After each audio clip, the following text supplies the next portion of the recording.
Live on the red carpet, we're on the lookout for the next big star. Welcome to the next big star with your host, James Kelly. We'll be showcasing upcoming talent in film, the arts, music, literature, dance, comedy, and more, all in search of the next big star. Now, let's bring on the host and find the next big star.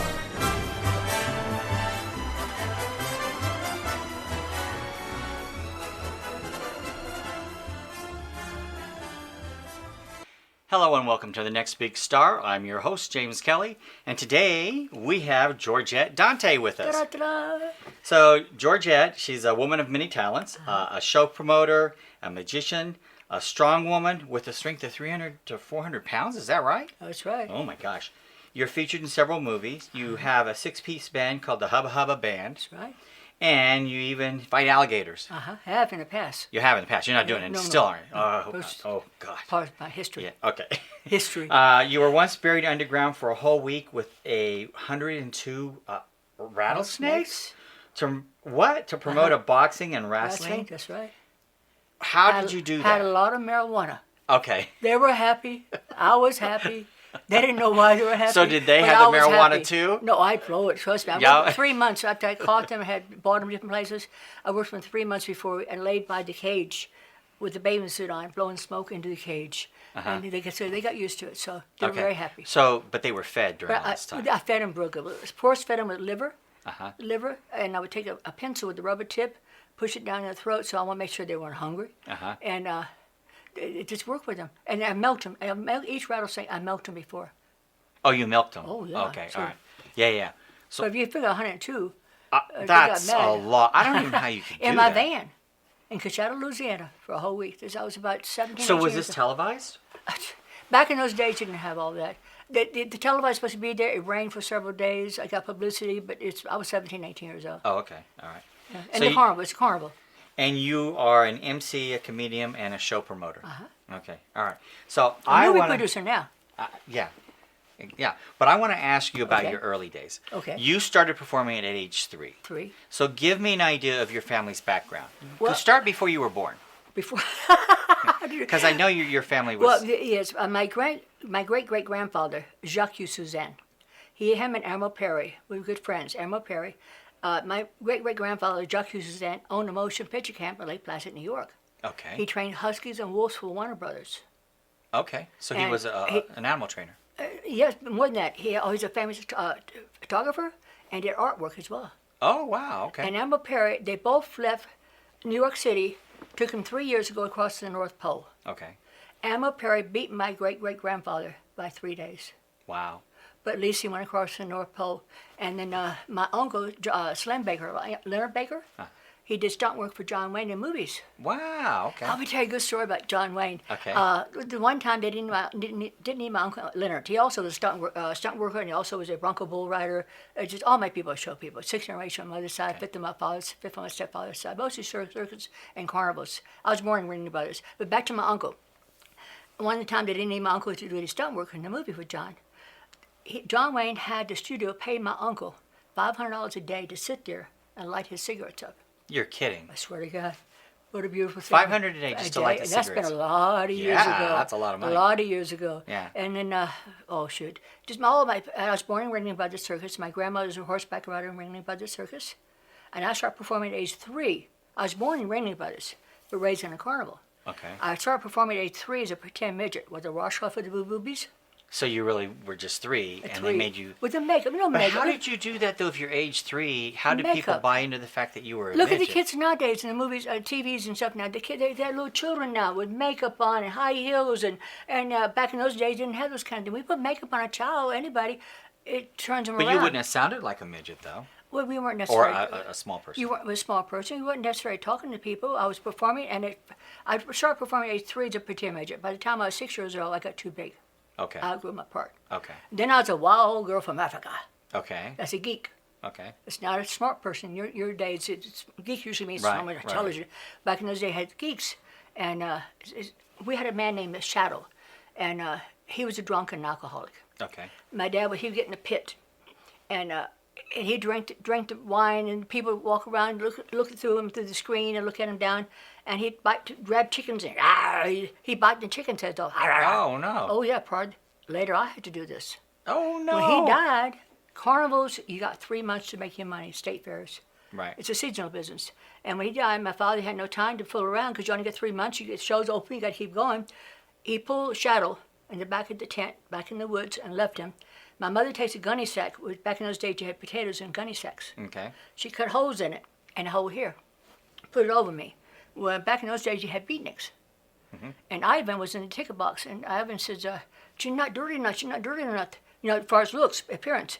So he says, "The wine bottle. Take the cork off the wine bottle." So she did. She burned it and put black all over it and maybe all nasty, dirty, and all that. And now the wild girl from Africa. Ah, okay. You were the wild woman. But when the snakes, sometimes there'd be snakes in there. I wanted to work so much with biting the chicken's heads off because I wasn't about to do the chicken thing. When I was really, really young in the carnival, some carnival people, not all, because most of the carnival people, they have beautiful homes, they're the business people, and they own this equipment.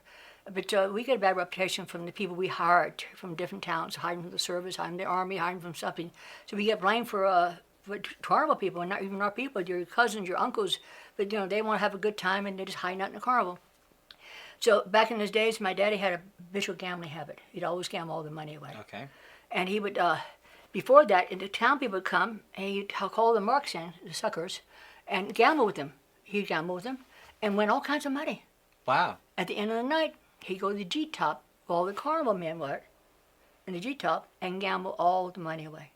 So he'd win it and then lose it. He'd win and take it to town people. He'd get around his amongst the carnival people, and he'd gamble straight gambling games and lose all the money all the time. We never had no money.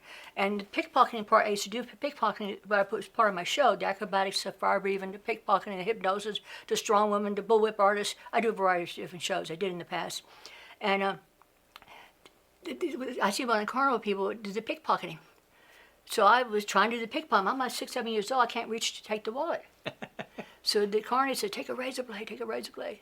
So I cut the bottom of the pocket. When people would walk along, and then they would the fall wallet out. would come out, take under the arm.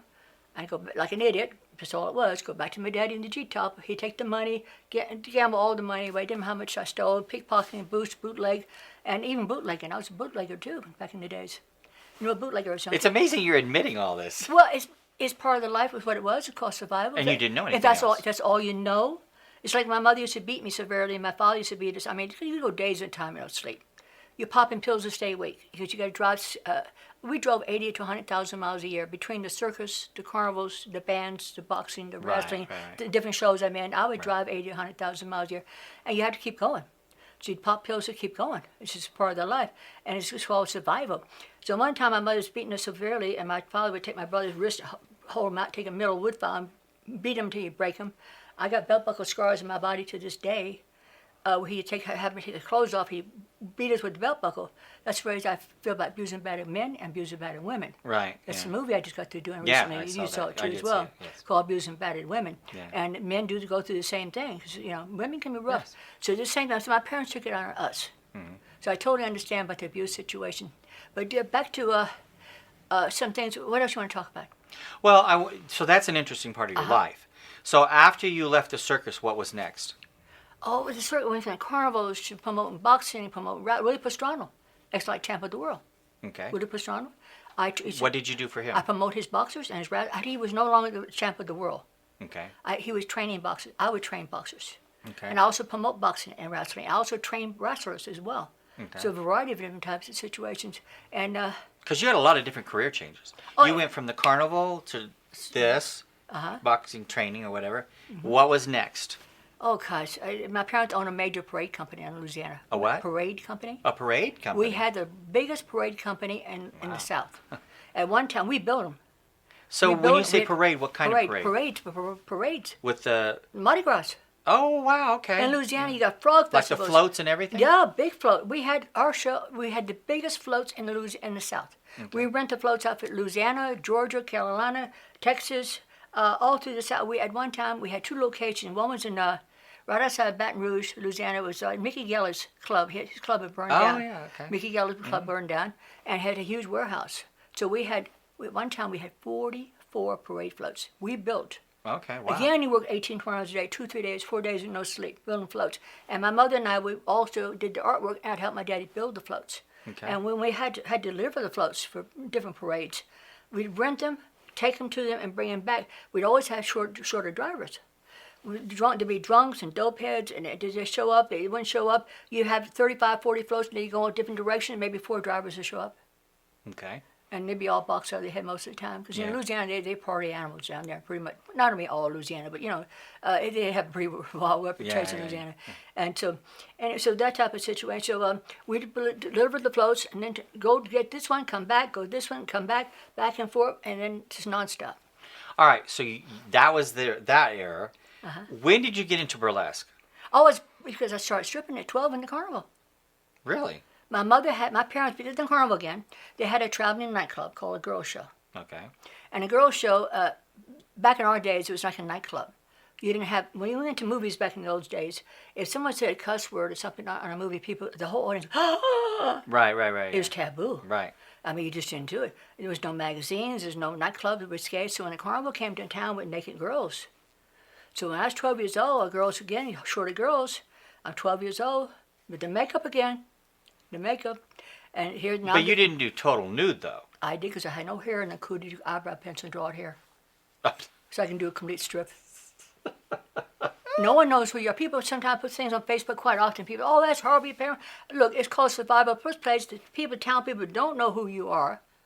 And the carnival people know it's part of our life. And again, I was trying to get back to the story about my mother when she was abused us really bad in that type of situation. And my brother finally said to my mother, she tried to apologize. She didn't know how. He said, Mother, if you knew better, would you done different? Simple as that. Right. That's all we know. And it's like saying they're abusing bad men, abusing bad women. When they're being abused, they just don't know any better. That's all they know. I think you're exactly right. I actually worked with a doctor, or I had a doctor in Atlanta, Georgia, and we were talking one day. He had to do a surgery, and we were talking about what he does on the weekend. And he would go to the mountains in Georgia, the backwoods of Georgia. And he would go to the prisons, and he would have to meet with the men who had committed incest with their children. Because they didn't understand what they were doing was illegal. That was wrong. Because that's all they knew. That's all. And so it's hard for people to grasp that and understand it. But if that's all they know, how do you convince them what you're doing is wrong? This is illegal. Because it's part of your life. So, that's, and we're only talking 20, 30 years ago that he was doing this. So it is true. I think if they don't know, if that's the only life they've known, if they grew up that way, they think this is normal. It is. Until someone says, no, this is wrong. Well, it's like the movie you just saw. It was a 10-minute movie I did called Abused and Homeless. My friend Ed Warden. He's a magician as well, and he played the bad guy. And I wanted people to have a better. And my friend Elizabeth, who did a lot of research on far as abusing bad men, abusing bad women, she did a nice job on a little 10-minute film we did with Elizabeth. Oh, and she also helped with the movie I did with Finding Goddell, just a little over 3.5 years ago. I did a movie with Finding God. I played the grandmother of a famous opera singer, Tonio.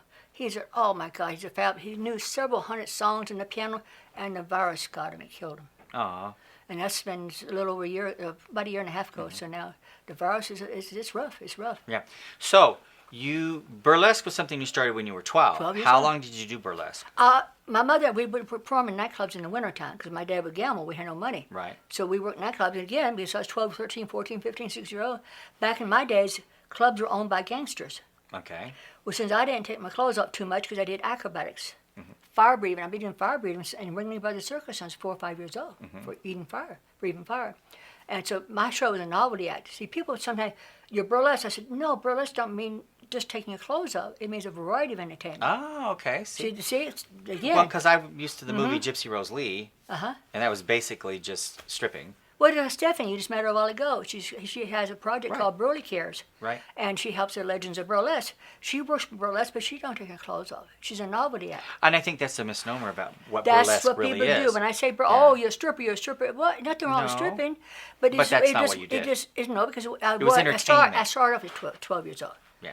But because I knew the pickpocketing from the carnival world, I learned to be a good pickpocket. When I learned not to do I didn't explain the geek part. Go back to the razor blade thing. I learned how to do that. Now a few months later, I'm in the pit with the chickens and all that. And they're telling me, "But did you change up?" Well, I went up here, so I take the razor blade, pretend I was doing. Oh, and you would cut and their I would go that, and I screamed up and down, and I'd crazy, But you really didn't do it. No, but it's close enough because I would. I know, yeah. Rip, and I would throw the blood and things at the people in the screen that went around. Yeah. And people throw bottles and hit me in the head with it. Just people. People can be pretty. They like crazy, bizarre things. Oh, and the movie I did when I was 18, I've been in 7 movies. Yeah. The first movie I was in was a star in the movie called Monster and the Stripper. They first called it The Exotic Ones with June and Ron Orman. And Ron Orman, I'm going to give you this here. I know you already have one. I have one. Yeah. But it's okay. I'm going to explain what it's about. The first part of the Let's movie. show it this way. Okay. The first part of the movie is called. First part. It's got my movie that I played. I played the. Not excuse me. Back up a little bit. Where I did about the abused and battered women. But called Abused and Battered Women. I put that in. It's in here. But the documentary from Jimmy Madonna. Now he did a movie. He did a book on Tammy Wynette, Al Green, and many other books as well. This is a documentary as well. And the movie I produced, not to produce, I was in called Monster and the Stripper. I was the star in the movie. And Sleepy LaBeef, country western star. We did it in Nashville, Tennessee. The movie called Monster and the Stripper. It's still going everywhere. It's like an old clip. And I used to travel with the movie, sign autographs, that type of situation. And this here, can you see that right here? That is me. I was about 29. I'm 74 now. 74 now. I love that, I swear to God. My body's not too happy, but my mind feels real good.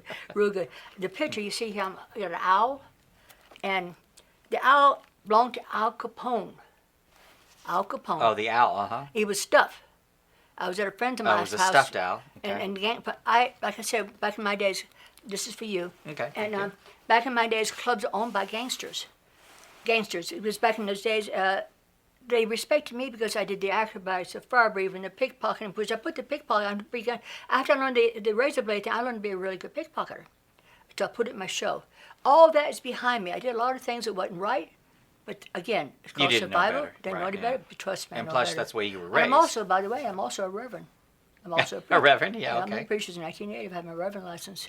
So I don't preach the Bible as much as I teach people to be better people, to be example. Before you go to bed at night, make sure your dishes are clean, your house is clean, your nails is clean, your clothes are laid out. So, and when you go for walks, pick up papers, carry a little bag, show people. You can't tell people they're doing wrong. Give them right. example. How can you tell they're doing wrong if you're doing wrong? So that's my way of preaching at people. So I don't really preach the Bible so much, even though I don't know the Bible that well. But my heart and my mind's in the right place. Right. So burlesque. How long did you do burlesque? I just got to do New Orleans Casino. I know. This is what I wanted to talk about because your friend that was here. Stephanie. Stephanie. Yeah, I know it's Stephanie. I just signed 2 books to her. So Stephanie basically has this organization called Burlesque Cares. And there's how many people? Or there's 80 something she said.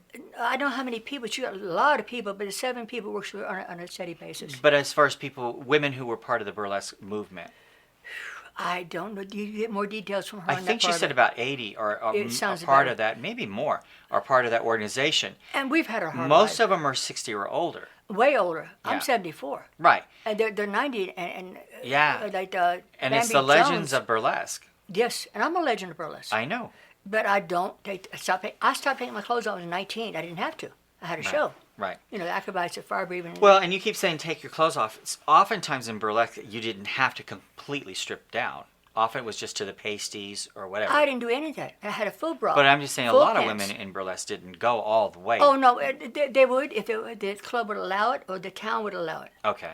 So, otherwise, it was just down to because they had a lot of things. It's called, back in those days, they had a bump in the burlesque theaters. When I worked burlesque theaters, they had 8 or 9 piece bands, comedians and slapstick it was like comedy, Monkey Kirkland, Maxie Furman, Joseph like Eda, a vaudeville show. It's the way it was. So I'm in variety and all. So I'm a legend of the circus, the carnivals, the bands, the boxing, and the wrestling, and burlesque.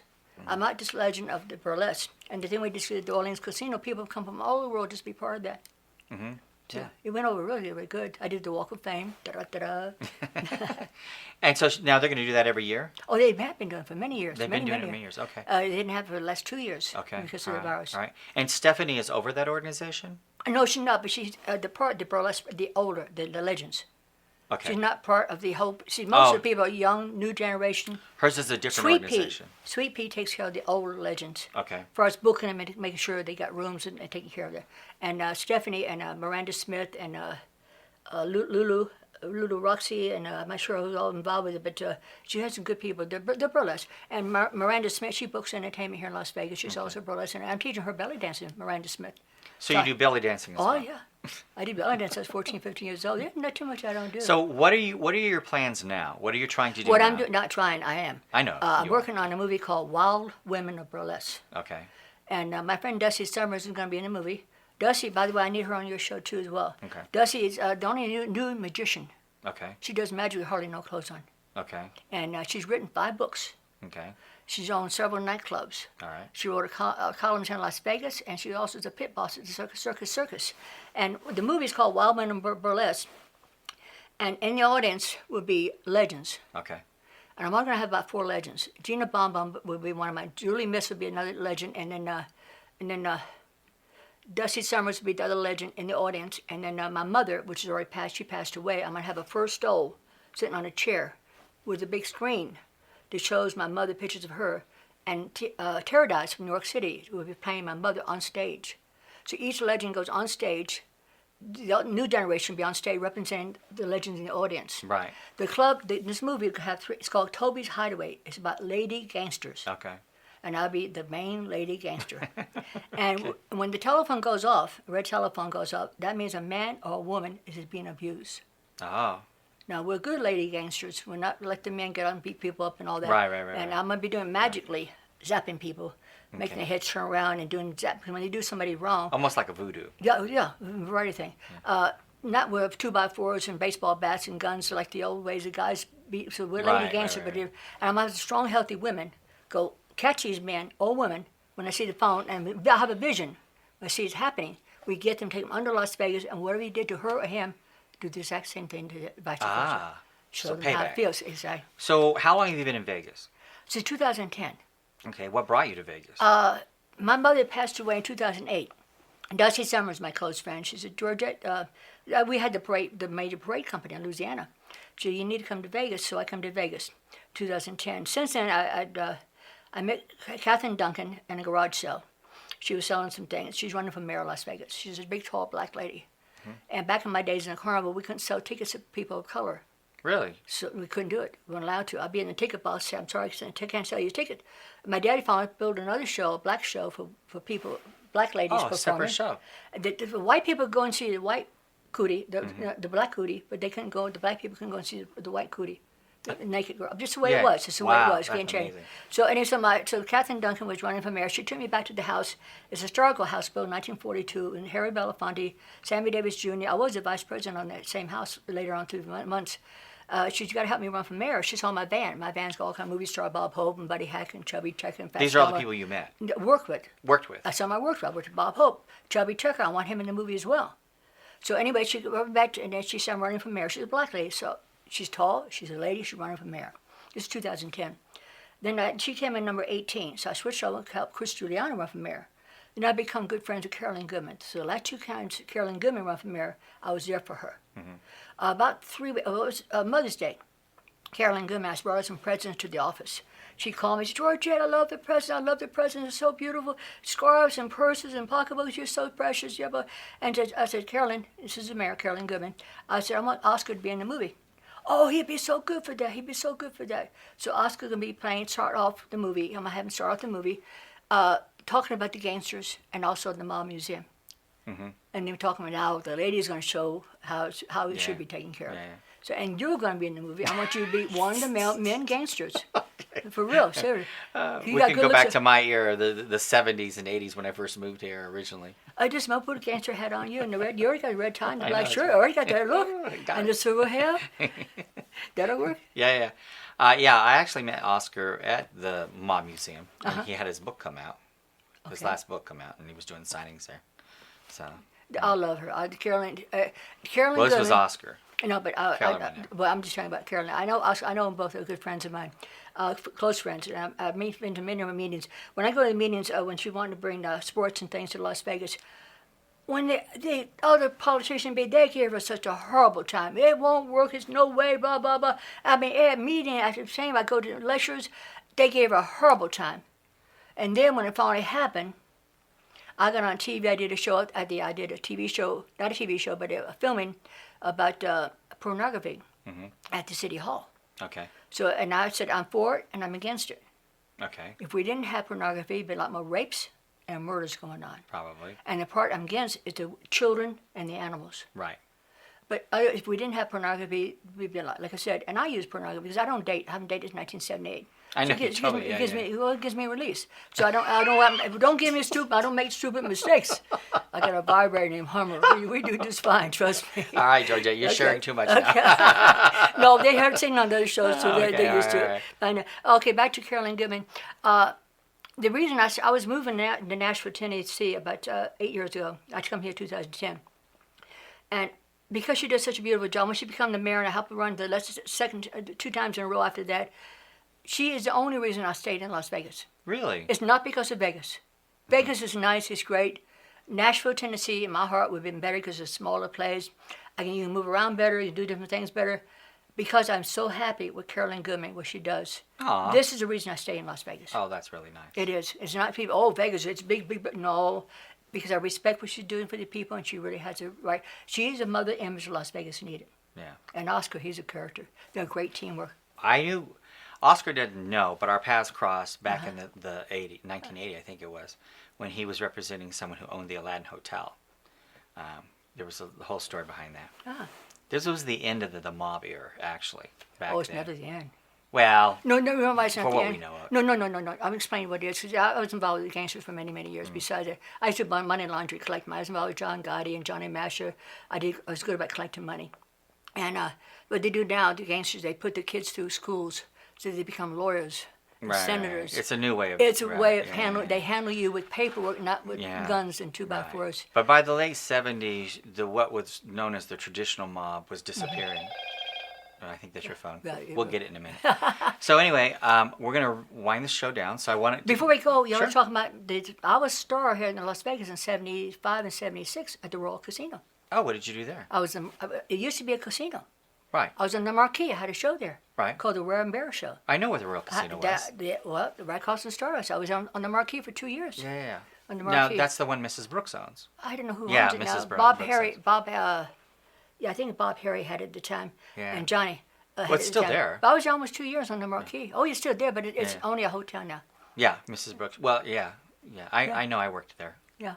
Okay. So, yeah. In fact, I used to work at the Debbie Reynolds down the street from there. Oh, no kidding. That's Yeah. cool. I used to work there.